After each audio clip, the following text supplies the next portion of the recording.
Okay, Rick, you mentioned a few times here canine. Now, using canine in special forces. First of all, how'd you get drawn into that aspect of it? The higher leadership said, "Hey, we want you to take the canine team over." And really, I was kind of pissed. I was like, "Man, I don't want to do that. You know, I want to hang out with the boys. Kick doors. That's it, man. I want to hang with the boys." But unbeknownst, I'd worked with the dogs before. I mean, phenomenal what these four-legged beasts have done on the battlefield. The number of people they've brought home, absolutely incredible. So, all right, I'll embrace it. And then once you embrace it, you're like, hey, man, I'm like this independent agent. I know all the boys. Right. I know the playbook. I know what's going on. Nobody's really telling me what to do.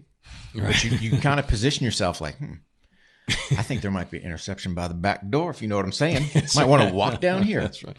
So, yeah, it wasn't fully embraced to be, an honest broker to start. But really, once I got into it and figured it out and, work with my couple beasts that I had over the years, it was... So it was a good time. It was a good time, yeah. And then in turn, I was able to bring Duco, which is my retired work dog. We more or less retired at the same time. So, yeah, man. He has his own Instagram. Yes, he does. War Dog Duco. Two G's. So we try to play on the whole hog thing. Right. Yeah, good. Yeah. So try to play him in. But yeah, man. I follow him and he talks. He does talk. Literally. He does talk. He communicates, comments, and he comments. Kind of witty. Comments, likes, throw stuff up there. You trained the hell out of that dog, dude. No, he's a great dog, man. And like I said, we were very fortunate back in 2000, Congress signed a law where they were going to no longer euthanize military working dogs because it used to be the practice. They were considered equipment. Just get rid of them. Vietnam, we left over 4,000 dogs. Just left them. Done. So you look at all the pictures, pitching Hueys over the side and everything else. We'll leave our little buddies that saved God knows how many lives just, rotting over there. Oof. So that all changed in 2000 and blessing for me because, I was able to, if you want to say repatriate him. Yes, he is Dutch born, but he wore the stars and stripes, But so if I ask him, he's like, I don't want to talk about it. Okay. So for both of you guys, and of course, Rick, particularly for you, because in the story, in the news, the story of what happened in Syria, a dog was involved. A fur missile was involved. Yep. Break down what you can for us. I mean, I don't know specifically as far as how they, what the whole aspects of the operation were, but, here's the bottom line. The dogs bring incredible value added to the battlefield, probably more than any other piece of equipment out there. So you've got this dog that has an incredible nose. So the nose works two ways, either to detect explosives or detect people. So as long as you're working the wind and you're getting him in a certain situation. So I give you a prime example. There was one night we were out chasing, a squirter. So somebody that bolted out from the target building and the dog's indicating, hey man, we need to go left. Big eye in the sky is going, no way guys, go to the right. Okay. So we went right. You know what? We went wrong. The dog was right. Basically technology was wrong. Yeah.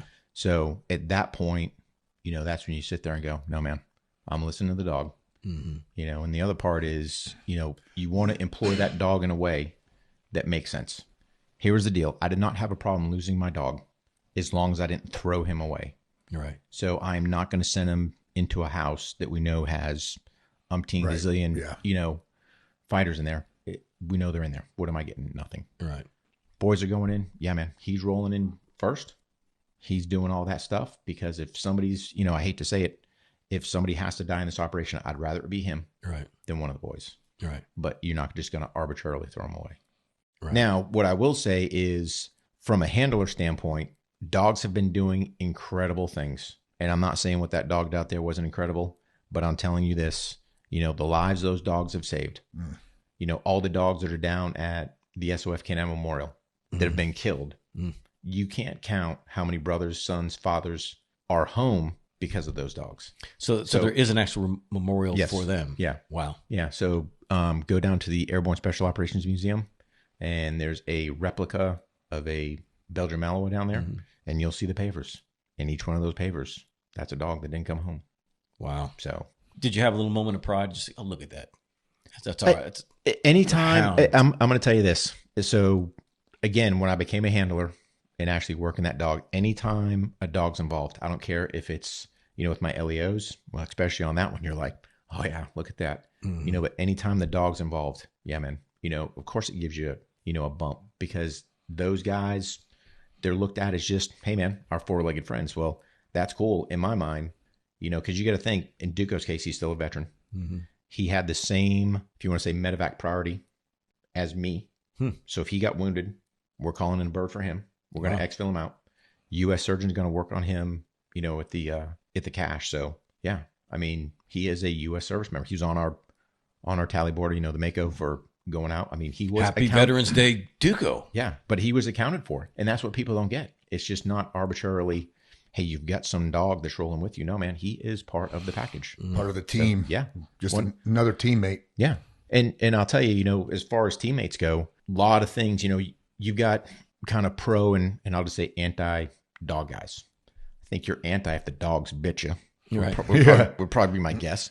Dog saved your life. You're probably pro. Right. You know, for me as a handler, probably one of the high points is, you know, I always try to incorporate the dog with the guys. So everyone kind of knew who he was. Well, I ended up losing the dog one night out on target. Sitting there, you know, launched him in. He's running through the house, doing his business, flowing through.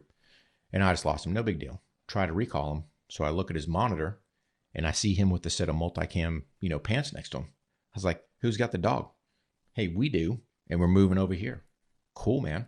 You know, so they had instilled, we want the dog so much, we're taking him, and he's rolling with us. Oh, wow. Granted, would they really know how to get him in there and do his business?